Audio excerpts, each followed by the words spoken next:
So we have create table. Makinig muna, lecture muna tayo. I will give you time to finish your exercises later. Okay.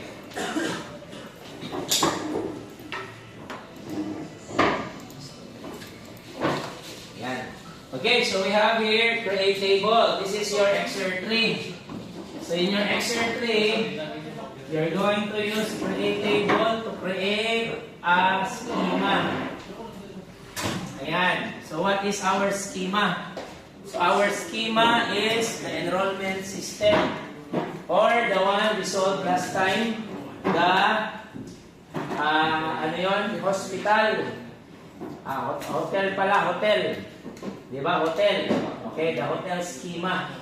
Okay, to be able to create something like that, we need to create a table. Yeah. So first is, what's the schema again? We have, guest. Okay, guest. Yeah. Ano yung ginamit dyan dati? Dinala. Okay. Sige na lang. Okay, yan. Okay, so we have guest. We have guest. Ayan.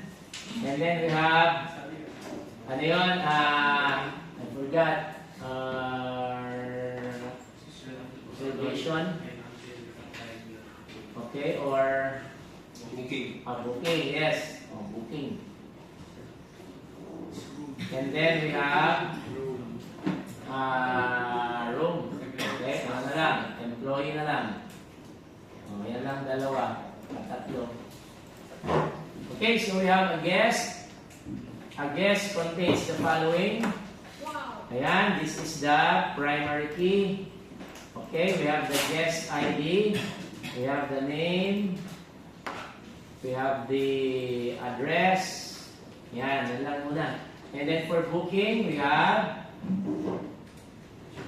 the primary key. We have foreign key. We have another foreign key. Because this is many to many.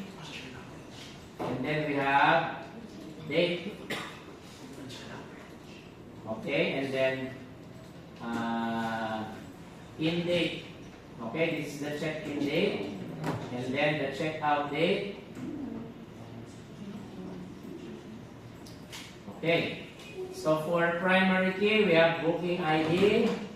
Foreign key, we'll have the guest ID. And then the foreign key here, which is the employee ID. Ayan. Okay, next we have employee ID, which is the primary key. So we have the employee ID. We have the name. We have the,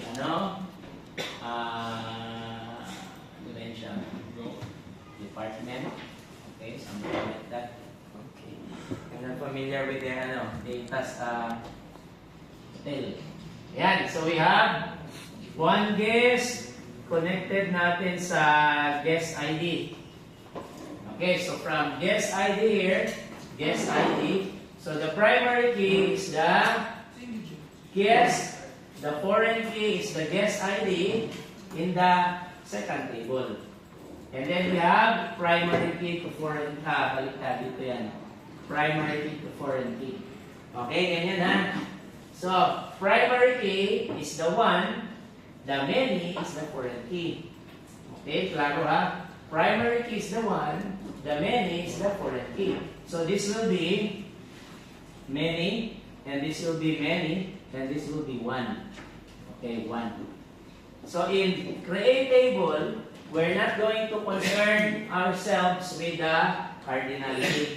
So, walang cardinality yan. There's no one, there's no optional, there's no mandatory, wala. We're just going to deal with the relationship type, which is one and many. Okay, one and many. Yun lang. So, yung cardinality is we're going to add that sa code. So, code na ang comply sa mandatory or optional. But for create table, it's just relationship na one or many. So what about 1:1? Ayan. So ang 1:1 will be, ano ngayon? Okay. So, yan. So there's an example here na 1:1. So I will give you an example na 1:1. Example is, okay, one example is, sa ano natin ha, sa enrollment system. Okay, we have subjects.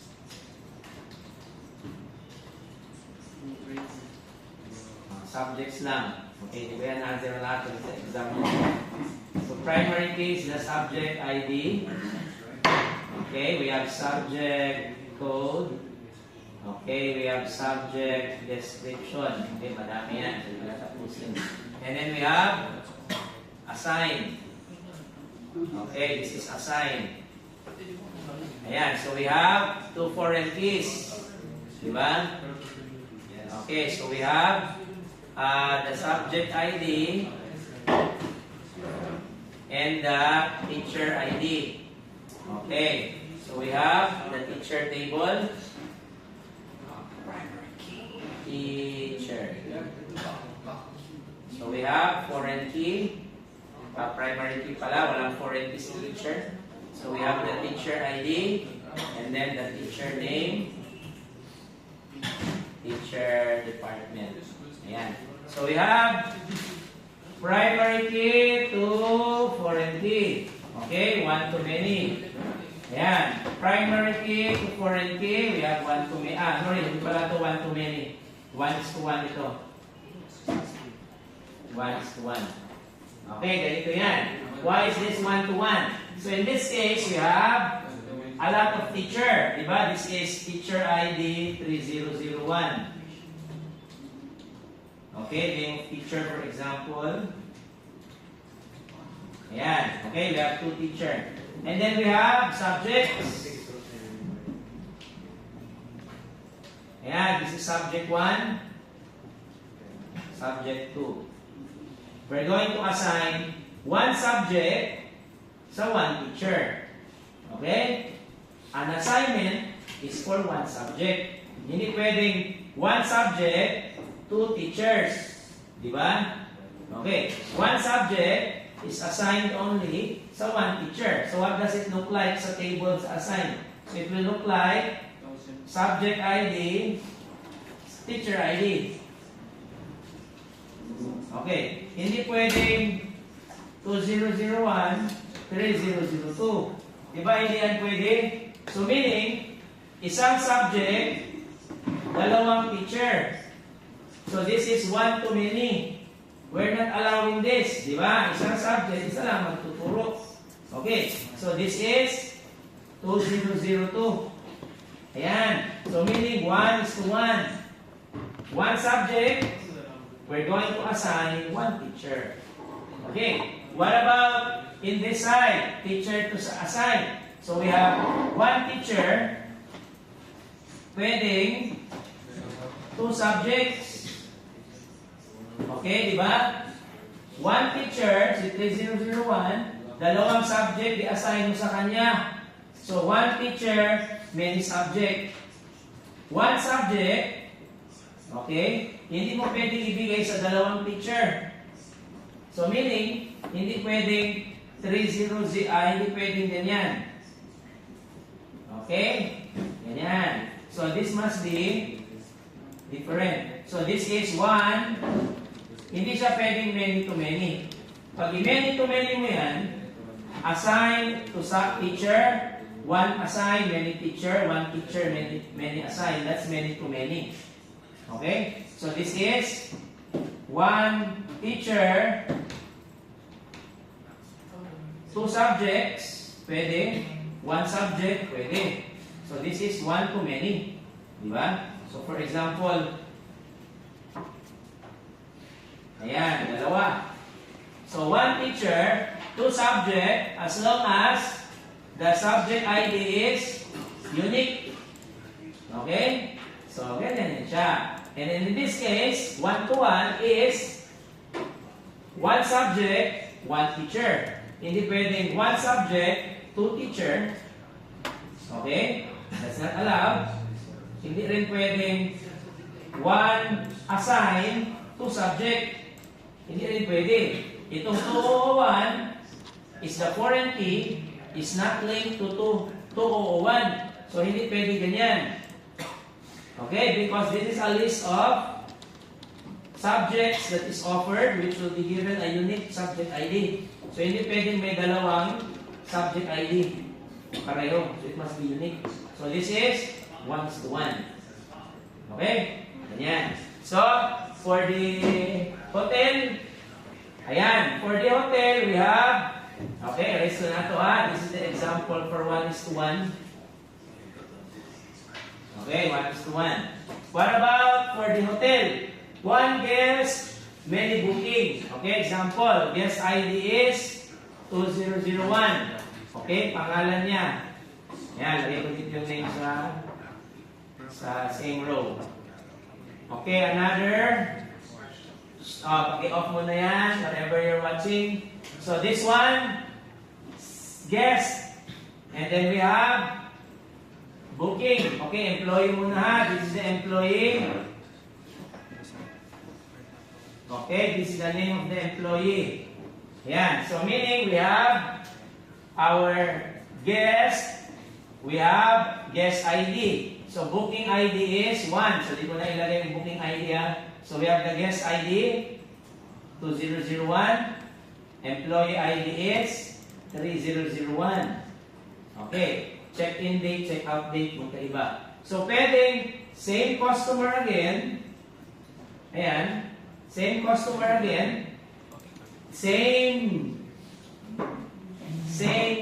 employee, but different dates. For example, ito siya is August. Ito siya is September. Di ba? So, same customer, same employee, different check-in and check-out date. Yes, that can happen. Pwede. Pwede rin iba na employee, iba na guest, different employee. Okay. Same date. Yan, di ba? So, this is one too many. Okay. So, pag ganyan, hindi pwedeng many dito, one dyan. Why is this not allowed? Because that's why this is one and this is many. Hindi pwedeng one ito, hindi pwedeng many yan. Why? This one booking is only for one guest.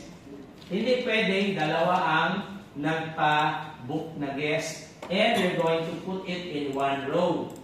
Diba? Hindi pwede. So meaning, this row, for that employee, for that guest, is linked to one guest here. Okay? So hindi pwedeng one, many. It should be one guest, many bookings. Okay. Hindi rin pwedeng 1:1. 1:1. Why is it not allowed? This particular booking can be done multiple times by the same guest. Same guest, as you can see, nagpa-book, but twice, but on different dates. So meaning, sige balik-balik si guest. This is not necessarily on the same day. This can be in another month or another day or another year. Meaning, same table booking, different check-out and check-in dates, same customer, same employee. Diba? That can happen.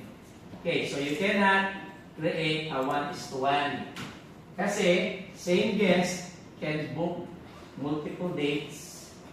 Diba? Pwede ko sabihin, magpabook ako sa August, magpabook ako sa September, magpabook din ako sa next year. It's allowed. Tanggapin ng hotel yan. Because yan, pera eh. Diba? Tanggapin nila yung pera basta may bayad. Okay, ganyan. Alright? Okay, so that's how this will work. Now let us apply this in SQL. Okay, so we have create table, column, type, field name, data type. Okay, ganyan lang. What are the common data types? We have int, Yan, which is usually what? Subject units, di ba? Int yan.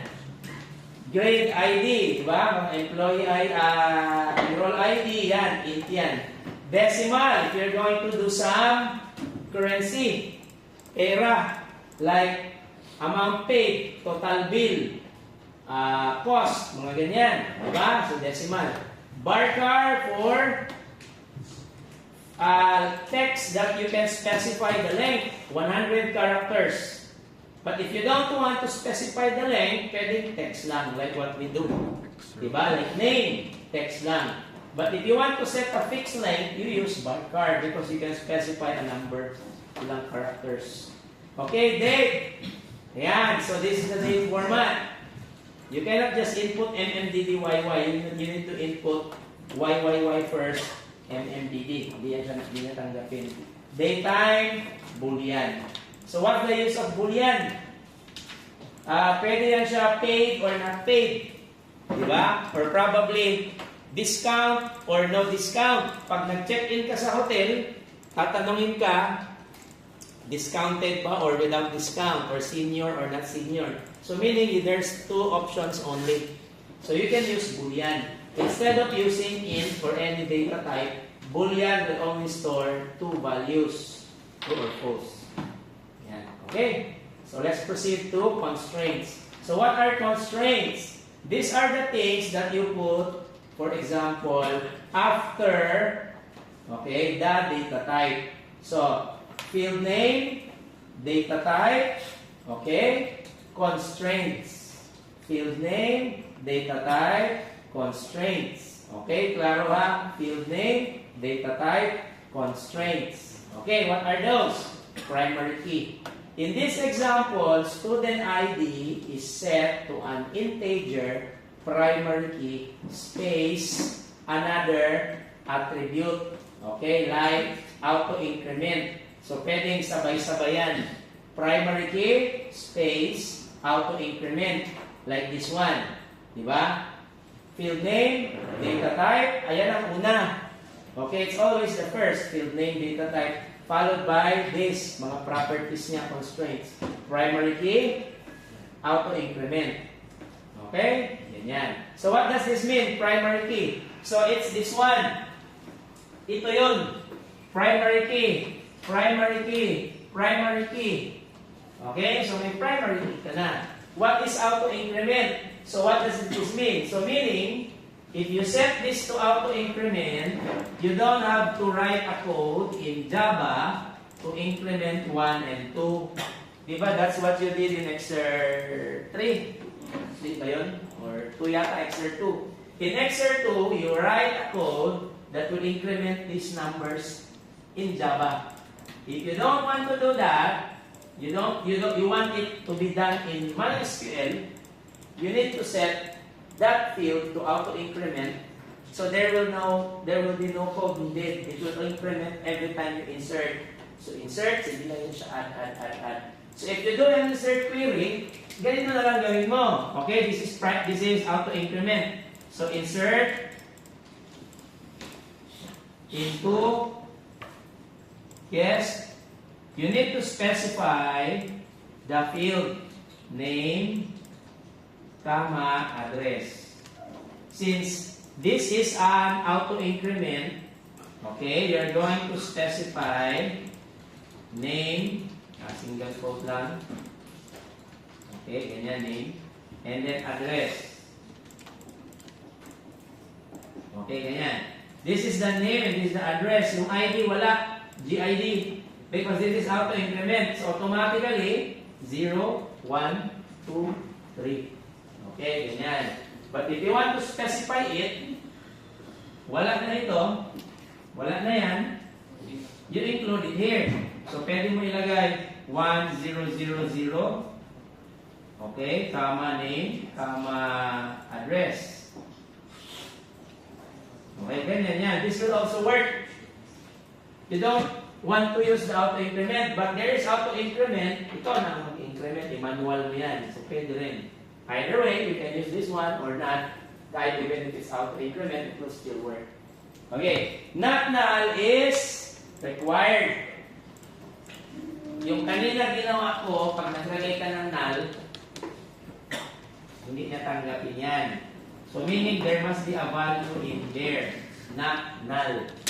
Okay? So meaning it cannot be null value. And then date, and then default. So we have a default. So pwede mo lagyan ng default. Primary key, auto increment, default, 1000. Okay? So meaning, if this is 1000, that's the default value for this ID, automatic, it's 100 plus 1 plus 1 plus 1 plus 1. Okay, yan ang gawin nyo sa excerpt. 2, kung wala pa mo nakapasa. Pero kung nakapasa na mo, i-code ninyo sa Java, di ba? Okay, so that is the default value. Okay, so may default value siya na i-plus 1 plus 1. Kung mag-start ka sa 1,000, 2,000, or 3,000, you can set a default value. Okay, so these are the... Yan. So we have here another one, unique. Okay. Saan nyo ginamit ang unique sa excerpt 2? Saan? Saan ang table? May unique kasi doon. ID? Hindi. Sa assign, meron unique doon. Diba? I-require ko sa excerpt 3 pala. Sa excerpt 3, i-require ko ang one teacher, one subject. Hindi pwede ang dalawang teacher sa isang subject. So meaning, merong unit doon. Okay? Ibalik ko yung assign dito. Wala kasi. So this is my assign. Ito rin yung gawin nyo, yung magpasa ng excerpt 3. So we have our, the foreign key. Dalawa man yun, di ba? Okay, the subject ID and teacher ID. Ayan, so if this is 2001, tapos subject ID mo, teacher ID mo is 3001, check, tama. Pero pag naging 2001 yan, 3002, not allowed. Okay, pag naging 2001 tapos 3001 yan, pwede. Allow yan. Okay. So meaning, you're checking for 2 unique values. Dalawa. Okay. So we have 2002 allowed. Pero pag 2002, tapos same subject, hindi na allowed. Ito naman, allowed. So meaning, you're checking for what? This unique. Dalawang fields na unique. Hindi pwedeng magkapareho. Pag ganyan, not allowed. Kaya meron ng kapareho. Di ba? Okay. Pag ganyan, 2 tapos 2. Okay, ganyan. So not allowed. So meaning, this must be unique. Okay, pwede na ito lang, unique pala. So this is subject ID, set it to unique. Saan ilalagay ang unique? After data type. Ayan. Field name, data type, unique, comma. Okay, klaro ha? So that's the attribute that you can add after data type. Okay, lagay mo unique. So, nakalagay yan siya sa subject ID sa assign table. Okay? Ganyan. Ayan, default value, auto increment, check. So, what about the check? Sana yung check. Check. Ayan. Okay. So, check. You cannot insert in the student's table if the age is less than 18. So meaning, minor. Pag less than 18 ang age ni student, hindi ma-insert. So you must be of legal age. Diba? So meaning, hindi ka ma-enroll kaya wala less than 18 ang age mo. So, wala ginagamit no sa excerpt 3. So wala naman nagpunta tayo. Okay, constraints. Okay. Next, we have foreign key. Okay, ito. So, what will be the create table for this one? Okay, ganito ang examine nyo ha. So, you have an ER diagram. What will be the create table? So, we have create table. Okay, sulat ko na lang ha. So, create table. Okay.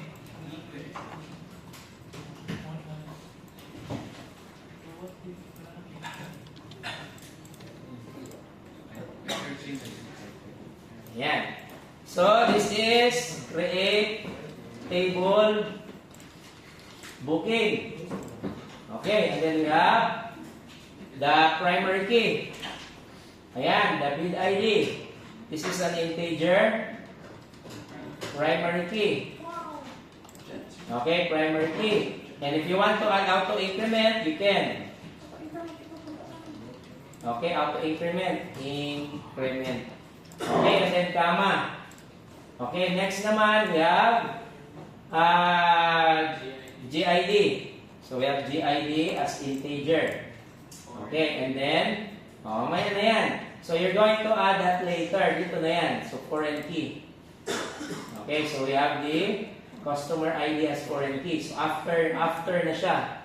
Okay, you do it after. And then comma, EID. Okay, EID in, sama.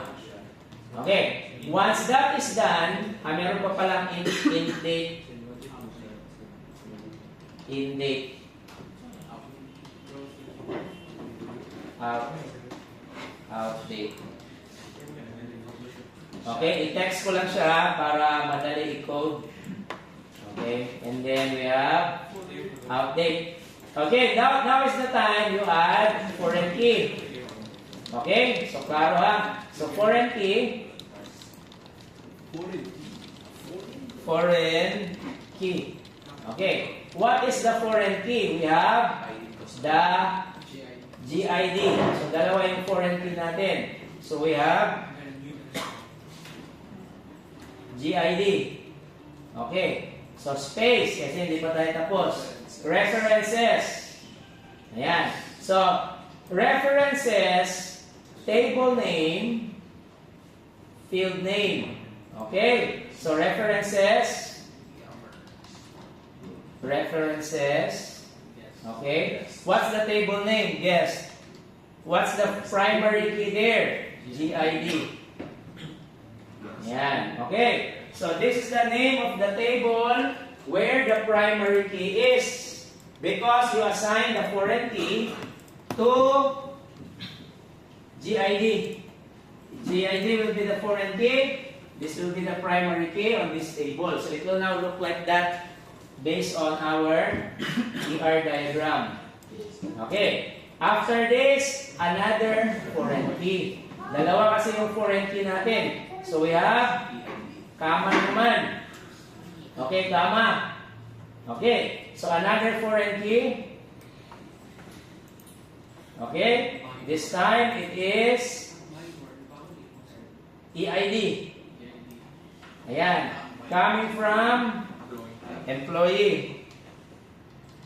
What's the primary key there? EID. Okay, ganyan. Alright. And then, that's it. So, wala na to.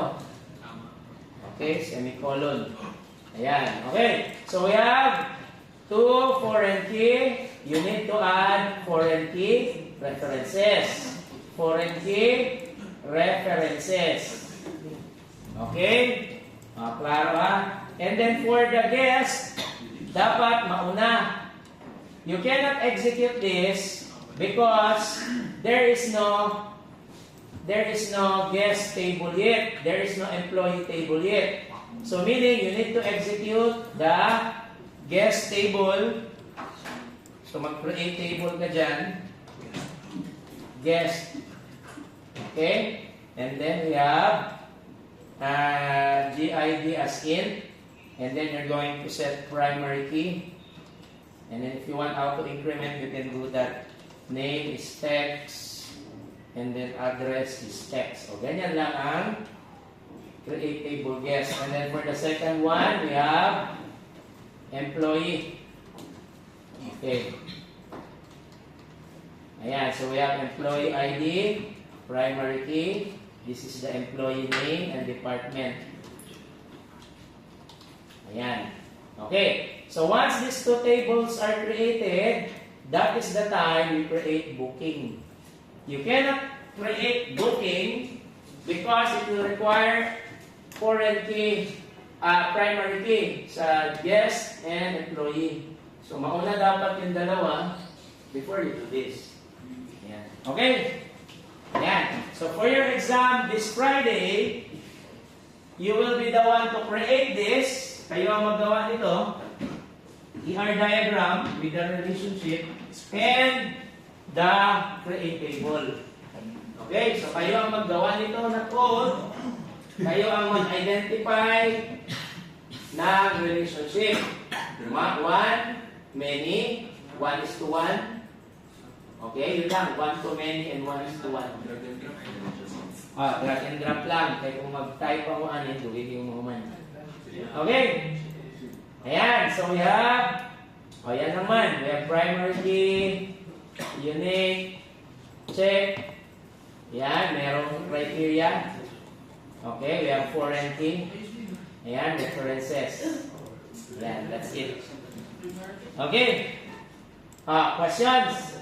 And then in our Diagler course page, I already uploaded Excerpt 4. So if you are done sa Excerpt 3, maghinay-hinay na mo sa 4 because the scope of that probably will take time. And I will discuss the SQL statements needed sa Excerpt 4 next week. Okay, next week. Mag-lecture pa ako sa Wednesday about sa exam natin sa Friday. So I will start discussing Excerpt 4 Wednesday next week. Eh, wala mong klase Monday. So Wednesday next week. O grant lang yun siya. Okay? Ayan. So if you are done with Excerpt 3, proceed na kayo sa GUI muna. And maybe some logic. Okay? Kaya wala pa man mo yung idea o sa iba. Or you can research.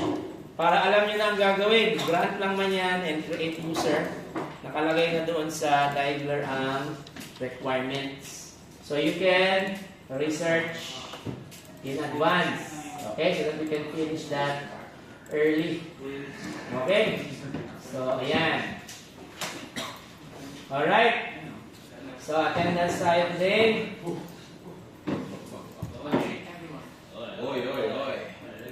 Ayan. Absences nyo. Nakalagay nyo dyan. 18. We should 10 absence. Okay, RCSO. Wala RCSO. Teka ha, hindi ko count. Wala na yung appeal.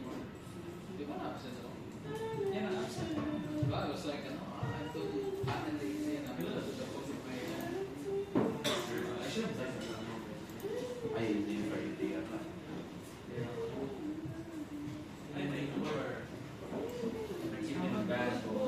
We should absent. Okay, RCSO wala. Ariola, Bernardo, wala.